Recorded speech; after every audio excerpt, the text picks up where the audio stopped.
প্রিয় দর্শক, বিশাল বড় টমেটো বাগানে আছি। টমেটো বাগানটাও বিউটি ভাবির।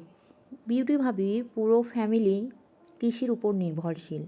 আমরা জানি বাংলাদেশ কৃষি প্রধান দেশ। এদেশের অনেক মানুষ কৃষির উপর নির্ভরশীল।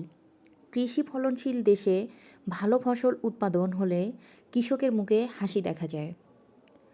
10 বিঘা জমির মধ্যে টমেটো চাষ শুরু করে বিউটি ভাবি। টমেটো চারা রোপণ শুরু করে অক্টোবরের শেষের দিকে।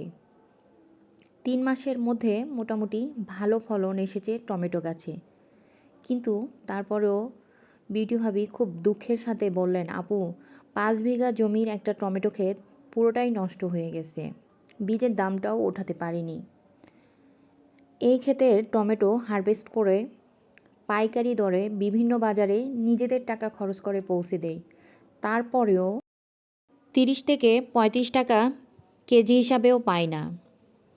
কিন্তু যে সময় তারা 30 থেকে 35 টাকা দরে টমেটো বিক্রি করেছে, ঠিক ওই সময়ে আমরা বাজার থেকে 80 থেকে 100 টাকা দরে টমেটো কিনে খেয়েছি।